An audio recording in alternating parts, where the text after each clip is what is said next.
민주당이 지금 많은 논란에도요, 25만 원 민생 지원금을 회담 최우선 과제로 추진한다고 지금 의사를 밝히면서요, 네. 영수회담에 대한 관심이 초집중되고 있습니다.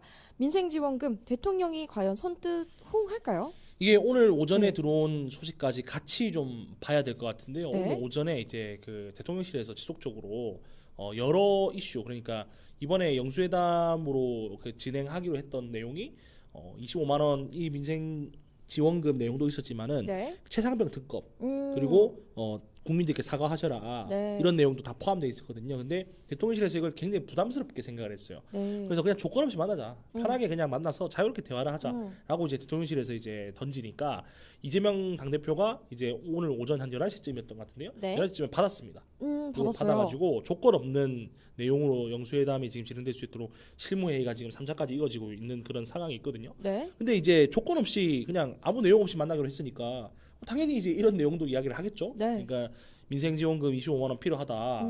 굳이 이제 숫자가 꼭 25만 원이 아니라고 해도 뭐 얼마 정도의 민생지원금을 특별적으로 우리가 지원해줄 필요가 네. 있다. 요 정도 이야기를 하실 것 같아요. 아, 네네. 근데 이제 이걸 과연 대통령이 받느냐 안 받느냐 그게 질문이셨잖아요. 맞아요. 현실적으로 받기 어려운 이유가 지금 우리나라가 지금 세수가 좀 많이 모자랍니다. 네. 그러니까 이번에 윤석열 정부 들어오면서 여러 경제 관련한 여러 규제도 많이 풀어줬고 네. 그리고 고소득자에 대한 세금 감면을 진행을 했거든요. 근데 그러다 보니까 물론 그것만은 이유가 아니고 지금 글로벌 경제가 워낙에 그 위축돼 있는 관계로 우리나라 네. 세수가 많이 부족해졌어요. 그래서 지금 우리나라 곳간이 사실 재정 상태가 그렇게 좋지 못합니다. 근데 네. 윤석열 정부는 지금 지속적으로 계속 긴축 재정을 실시를 하고 있거든요. 네. 뭐 여러 방면에 있는 뭐 보조금이라든가 아니면 예산이라든가 이런 걸 깎으면서 정부의 긴축을 지금 진행하려고 지금 시도를 많이 하고 있단 말입니다. 네네. 그렇다고 하면 지금 이 돈을 줄 수 있는 돈이 사실상 없어요. 네. 물론 한국은행에서 돈을 찍어서 주면 되긴 되지만은 뭐 그렇게 됐었을 땐 당연히 아시겠지만 인플레이션도 발생할 거고 그렇죠. 여러 가지 문제가 발생할 거란 말입니다. 네. 그리고 이제 이게 사실 국민의힘에서 주장하는 그 철학과 맞지 않아요.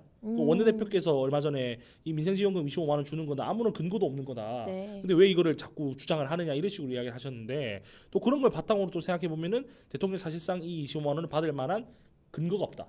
근거 없다. 돈도 부족하고 이걸 받을 만한 근거는 없다. 네. 만약에 이재명 대표가 근데 지금 바라고 있는 거는 뭐냐면 이재명 대표는 이 민생지원금 25만 원에 대해 가지고 물론 비판하시는 국민들도 있지만 네. 국민들의 삶이 어렵기 때문에 25만 원을 자꾸 지급을 해야 된다라고 본인이 지금 주장을 하고 계신단 말이에요. 그렇죠. 그럼 그런 것들을 다 종합해서 생각해 본다 하면은 이제 대통령이 만약에 이재명 그 당대표가 지금 주장하고 있는 그 25만 원 민생지원금에 대해서 자기가 찬성을 안 하면 네. 국민들 눈에는 이게 이재명은 서민들의 삶을 생각해서 25만 원 주자고 이야기를 했는데 그 대통령께서는 25만 원 주자는 약속에 대해 가지고 본인이 찬성을 안 하셨기 때문에 네. 아니, 서민들의 삶이 좀 무관하시구나 이런 이미지를 노리시는 것 같아요. 이미지를 그럴 수 있겠네요. 그래서 제가 네. 생각하고는 건 뭐냐면 이 25만 원 민생지원금이 과연 이게 이제 진정으로 우러 나오셔서 하시는 말씀이냐 그게 아니라면 그냥 정치적 수사 그냥 대통령한테 난 이걸 제안했는데 대통령이 안 받았어라는 그림을 만들기 위해서 지금 계속 이야기를 하시는 거냐 네. 그거에 대해 가지고 진정성이 좀 의심된다. 진정성이 좀 의심되는 그런 이야기를 좀 할 부분이다. 수 있을 것 같습니다. 네, 좋습니다. 다음 이슈인데요. 한동훈 전 비대위원장이 대통령의 의대 증화담화가 있었던 날이죠. 지난 4월 1일 비대위원장직을 사퇴하겠다고 지금 2번이나 의사를 밝혔는데요.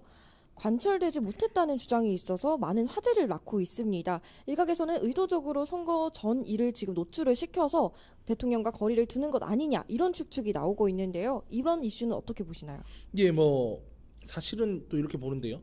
지금 어제 저희가 이슈에서 다뤘던 내용이지만은 김종인 전 비대위원장 같은 경우도 한동훈이 정치적으로 성공하기 위해서는 윤석열 대통령하고 지금이라도 거리를 둬야 된다 그런 얘기 지금 하시잖아요. 근데 이제 사실 한동훈 위원장 같은 경우에도 그런 생각을 하시고 계실 거란 말입니다. 네. 앞으로 본인이 어떻게 해야 정치적으로 본인이 성공할 수 있을지에 대한 생각. 근데 어제도 이야기 드렸지만은 한동훈 위원장은 윤석열 그 검찰총장과 운명 공동체라는 느낌을 지금 모든 국민들이 너무 강하게 받고 있어요. 그럼 이제 새로운 이미지를 줘야 되는데 네. 그 이미지의 첫 스타트를 대통령께서 지금 뭔가 그 담화 과정에서 국민들께 좀 불통한다는 이미지를 보여드렸고 한동훈은 여기에 대해서 참지 않고 사퇴 의사를 도배에 내비쳤다. 네. 그러니까 이런 이미지를 만들기 위해서 지금 의도적으로 보낸 것이 아닌가 그런 느낌이 좀 들어요. 근데 제가 말씀드리고 싶은 거는 한동훈 비대위원장이 사실상 당의 전체적인 당무를 책임지고 있었던 위치에 있잖아요. 네. 선거를 진두지휘했던 사람이고요. 네네. 근데 사실 이 사람이 누군가의 재가를 받아서 사퇴를 하겠다라고 하는 것 자체가 기본적으로 말이 안 되고요.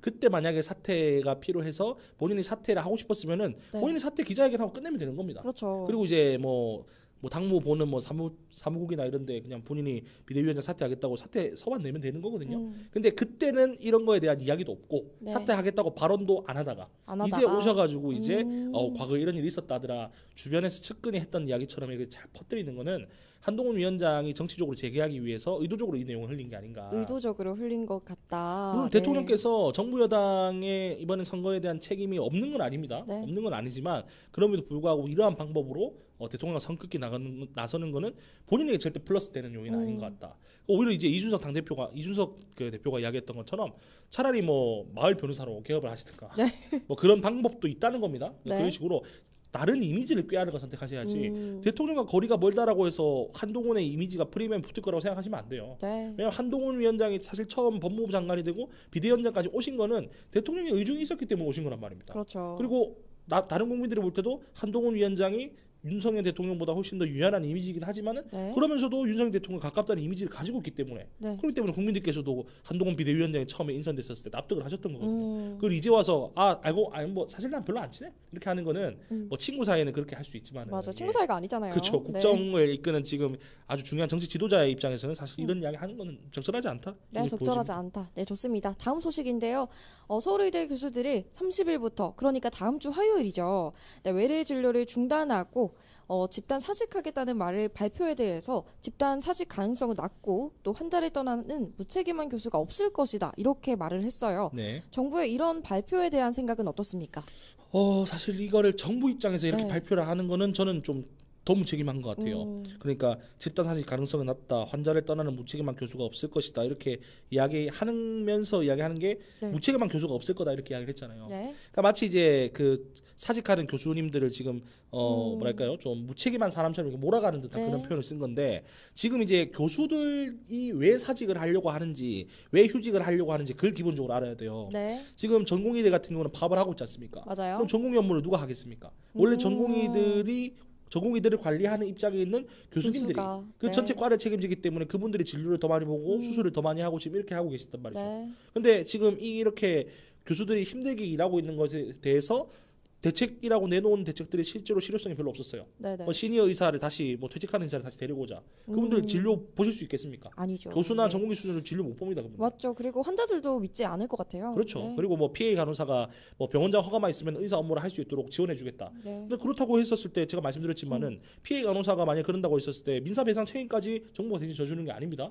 이런 식으로 사실 구멍난 것 같은 대책을 계속 줬으면서 이제 교수님들한테는 사실 여러 가지 인센티브라든가 네. 아니면은 비물질적인 뭔가 비물질적인 혜택 제공이라든가 이런 것들에 대한 논의가 거의 안 됐단 말이죠. 그냥 버텨라 이것만 했단 말이죠. 아, 그럼 절대 못 버티죠. 그렇죠. 네. 사실 이제 코로나 때 같은 경우에는 감염병 상황이라고 하는 국가 재난적인 위기가 있었기 때문에 교수님들이 힘들어도 버텼던 건데 네. 지금 같은 경우는 어쨌든 기본적인 의사 파업 아닙니까? 그렇죠. 그럼 의사 파업이면 본인도 의사란 말이에요. 맞아요. 그럼 기본적으로 의사들이 하고 있는 생각에 본인들이 찬동을 할 거란 말입니다.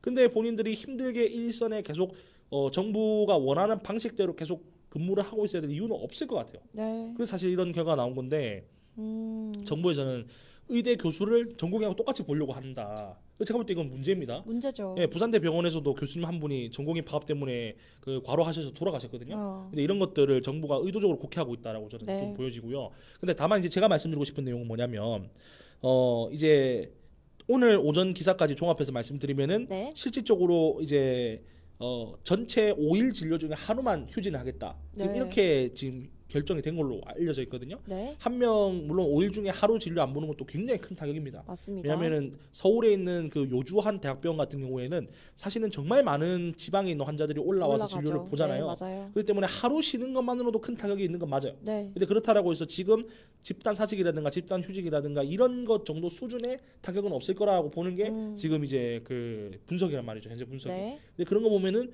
이렇게까지 번지지 않을 가능성이 있다. 근데 정부에서 교수님들을 좀 더 지원해 줄 수 있는 책을 들고 와야 된다. 그렇지 않으면은 하루 쉬는 게 이틀 쉴 수도 있고 이틀 쉬는 게 3일 쉴 수도 있는 거죠. 그러다 보면은 쭉 쉴 수도 있는 거잖아요. 그렇죠. 네. 예, 교수님들은 사실 병원에서 교수를 한번 다 경험하신 분들이기 때문에 이분들이 병원에 더 오랫동안 남아 있으면서 뭔가를 해야겠다는 유인책은 별로 없거든요. 네. 근데 그렇다라고 하면은 이분들한테는 뭔가 새로운 대책, 전공의들을 보는 것과 좀 다른 대책을 좀 이분들한테 제시할 필요가 있다. 네, 그리고 좀 좋습니다. 생각됩니다. 다른 대책이 조금 필요해 보입니다. 다음 소식인데요.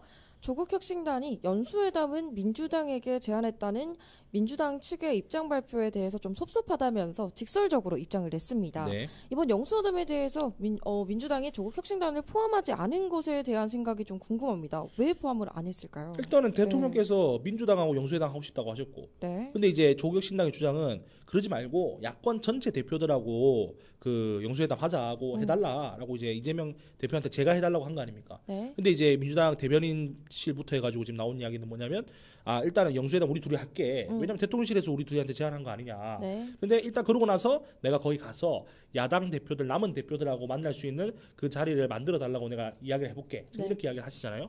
근데 지금 보시면 아시겠지만은 영수회담은 지금 주제 선정부터 난항입니다. 그렇죠. 지금 이렇기 때문에 사실 한 개가 더 중요한 건데 이제 윤석열 대통령이 지금 계속 임기 중에 한 번도 이재명 대표를 안 만났는데 이번에 처음 만나려고 하시는 건데 과연 그 야당 대표들 뭐 심지어 그 이제 윤석열 대통령의 윤석열 정부 조기 종식 해야 된다라고 같이 네. 주장했던 조국 대표까지 불러가지고 영수회담 하자면 응했겠습니까? 그러니까 이건 아니죠. 현실적인 네. 입장에서 사실 민주당이 받을 수 없는 제안이었던 건데 섭섭하다고 하는 이유는 사실 세 과시죠. 조직 과시인데 네. 우리 조국혁신당이 비록 열몇 석밖에 안 되는 정당이지만 네. 뭐 그럼에도 불구하고 우리도 선명한 야당이야. 그렇기 때문에 민주당 너네가 지금 우리 같이 포함시켜가지고 이렇게 같이 안 하는 거는 섭섭해. 근데 이 섭섭하다는 표현이 사실은 서운하다, 섭섭하다 이 표현에 사실 저는 방점이 좀 있다고 보는데 네. 안 친하면 안 서운하잖아요. 네. 짜증이 나는 거죠, 그죠? 그렇죠. 근데 친하니까 서운하다는 거 아니에요. 그래서 지금 발언 수위도 조정하고 있는 것 같아요. 근데 이게 뭐 지금은 서운하다 하는데 네. 뭐 나중에 민주당이 되면 어떻게 그렇죠. 돼요? 민주당 입장에서는 조국혁신당과 연대할 이유가 없다니까요. 근데 연대할 이유가 없다 보니까 계속 이게 민주당이 조국혁신당을 의도적으로 배척하는 모양새가 자꾸 만들어지면 네. 섭섭한 게 짜증이 되는 거고. 그렇죠. 짜증되다 보면 너는 화가 날 수 있고. 너는 네. 진짜 너는 오늘 너 죽고 나 죽자. 네. 발언 수위가 그렇게 되는 거예요. 그렇죠. 계속해서 올라가겠네요. 그렇게 될 수 네. 있는 가능성이 있다는 거예요. 예. 네, 좋습니다. 다음 소식인데요. 총선에서 패배한 국민의힘 신임 원내대표로 이철규 전 사무총장이 지금 급부상하고 있습니다. 이철규 의원은요, 윤석열 대통령의 측근으로 분류되는 친윤인데요. 총선에서 패배했는데도 또 대통령 측근을 원내대표로 임명한다는 그런 주장에 일각에서는 민주당도 문재인 대통령과 함께 가지 않았냐면서 뭐가 문제냐면서 반박을 하고 있습니다. 이철규 원내대표 출마설 어떤 생각인가요? 민주당도 문재인 대통령하고 같이 갔는데 네. 도대체 이제 내가 원내대표 되는 이제 이철규 의원이 원내대표 되는 게 뭐가 문제냐 이거를 이철규 의원 본인이 이야기한 건 아닌 것 같아요. 네. 본인이 그렇게까지 이야기했지는 않았을 것 같고 사항을 잘 봐야 되잖아요. 네. 그 이제 문재인 대통령 같은 경우에는 임기 말에도 지지율이 40%가 넘었어요. 41%, 42% 이렇게 마감했거든요. 네. 심지어 이제 말년에는 원래 40% 나오던 지지율이 좀 더 높아져가지고 뭐 50% 찍기도 하고 이렇게 나왔단 말입니다. 네. 국민들 2명 계시면은 2명 중에 한 분은 문재인 한 대통령이 명은- 잘했다고 네, 생각했단 네, 네. 말이에요. 그럼 당연히 당에서도 이 민주당이라는 결국에는 민주당의 가치에 공감해서 당비를 내는 당원들의 총집합이잖아요. 네네. 그럼 당연히 민주당에 있는 원내대표도 문재인 대통령과 기본적으로 틀이 맞는 분들이 가셔야죠. 끝까지 네. 내임덕이 없는 대통령이기 때문에. 네. 그리고 또 한편 또 우리가 또 생각해 보면 지점이 뭐가 있냐면 이철규 의원 같은 경우는 이제 윤석열 대통령 직접 보좌를 한 분이란 말입니다. 네네. 윤석열 대통령 당선되시고 특별 보좌를 맡았어요. 네. 그러고 나서 행정안전부 장관으로 간다라고 이야기가 처음 나왔는데 본인이 이제 고사를 하셔가지고 지금 이제 의원직으로 지금 계속 유지하고 계시고 뭐 당에서도 주요 보직을 맡으시고 하신 분으로 알고 있는데 네. 지금 선거 마침 시점에서 네네. 윤석열 대통령과 그냥 조금 친하다 이 정도가 아니고 윤석열 대통령과 아주 친한 사람을 지금 원내대표로 임명을 하자는 거 아니에요. 네. 근데 그러면서 이야기하는 게 뭐냐면 문재인 때도 그랬는데 도대체 뭐가 문제냐? 문재인 대통령 때는 거대 여당이었어요. 네. 민주당이 선거 이겼단 말이에요. 그렇죠. 그렇기 때문에 당연히 이 국민들께서 민주당을 지지해줬던 거는 어쨌든 민주당 출신 대통령이 문재인 대통령의 공이 크구나. 그렇기 때문에 우리가 이제 좀 더 선명한 문재인 대통령과 좀 가까운 그런 원내대표를 내야 된다라고 네. 생각한 거잖아요. 지금은 상황이 반대잖아요. 그렇죠. 지금은 그 정부 여당이 큰 패배를 겪었단 말입니다. 네. 그렇다라고 하면은 사실은 정말 친한 분들이 원내대표 되는 거는 국민들 보시기에 눈높이 안 맞다. 근데 이철규 원내대표론이 나오고 있는 이유는 저는 네. 종합해 보면 알겠어요. 이철규 의원 본인께서 워낙에 당내에서 여러 보직을 잘 맡으셨고 그리고 어쨌든 정부에 대한 이해도가 뛰어나신 걸로 알고 있어요. 원래 네. 경찰 출신이신 걸로 알고 있는데 정부 조직에 대한 이해도가 좀 뛰어나신 걸로 음. 알고 있어요. 그래서 이제 원내대표를 맡아야 된다고 했었을 때 네. 사뭇 이거에 대해 가지고 뭐 반대하는 분이 없지 않았을까. 음. 그럼 오히려 제가 볼 때는 이분이 본인이 정부와 거리를 둘 필요가 있다고 생각해요. 나는 이제 이분께서, 원내대표로서 그렇죠. 초선들하고 다선들을 잘 이어줄 수 있는 위치에 있다. 네. 당에서 여러 가지 보직을 해봤다. 행정에 대한 이해 뛰어난다. 그렇기 때문에 나 뽑아달라. 이렇게 가야 되는 거지. 네. 지금 입장에서 대통령과 친분을 과시해봤자 뭐가 좋겠습니까? 그렇죠. 본인이 당선된다 해도 그거는 국민들 눈높이에 안 맞는 거라니까요. 네. 그래서 그런 문제가 좀 있는 거고 그 이제 요 주말 이제 또 어저께 나온 오후 기사하고 좀 종합해서 좀 말씀드리면은 네. 지금 한동훈 비대위원장이 만약에 이번 당대표 선거에 안 나온다라고 가정했었을 때 네. 그러면 가장 당대표로 지금 명망이 높은 물망이 가장 높아 있는 후보가 지금 나경원 후보란 말이죠. 왜냐 안철수 네. 의원은 지금 당권에 도전 안 하겠다고 본인이 말했기 때문에. 네. 근데 나경원 당대표의 이철구 원내대표 어떻냐? 이런 식으로 이제 뉴스 기사가 나가니까 나경원 본인은 뭐 그게 좀 그렇다 뭐 이런 식으로 네. 이야기했단 말이에요. 뭐 그렇다고 하면은 사실은 나경원 당대표는 지금 대통령과 거리를 두겠다라는 입장인데 네. 원내대표가 대통령하고 친한데 당대표가 대통령하고 안 친한 척 계속 그렇게 간다라고 하면은 결국에 이 둘 사이에 충돌이 있을 수밖에 없어요. 충돌이. 네, 근데 지금 있네요. 이런 현상이 계속 일어나는 거는 그럼에도 불구하고 한동훈이 출마하지 않겠냐. 라는 믿음이 있기 때문에 계속 친윤 원내대표가 나와야 된다. 이런 이야기 계속 하는 거거든요. 네. 근데 실질적으로는 한동훈 위원장을 기다리기 위해서 기다리기 위해서. 원내대표를 친윤으로 두는 것은 당 입장에서 너무 큰 리스크다. 네. 그러니까 반윤 비윤해야 된다는 게 아니고 네네. 윤석열 대통령 얼굴로 당선된 분들이 있다면 네. 충분히 그거에 대해 가지고 본인이 인정을 하고 원내대표로서 이제 어쨌든 본인이 과거에 했었던 정치적인 행동에 대해 책임져야 되니까요. 네. 윤석열 대통령과 친했고 윤석열 대통령과 윤 대통령 얼굴로 선거했던 거 사실이다. 네. 그럼에도 불구하고 난 당만을 보고 가겠다. 이런 제스처를 가지신 분, 저런 입장에 가지신 분이 원내대표로 나오시는 게 적절하지 않을까. 그렇게 또 생각이 됩니다. 네, 좋습니다. 이제 마지막 이슈 토크인데요. 조국혁신단이 원내대표로 황운하 의원의 만장일치로 지금 투표했다는 소식입니다. 첫 원내대표가 죄송해요. 네. 황운하 의원이었기 때문에 당연한 결과라는 분석이 있는 가운데 앞으로 조국혁신단 어떤 상황으로 보시나요? 조국혁신당이 좀 발음이 좀 어려워요. 네. 저도 안 되나요? 조국혁신당 좀 어려워요.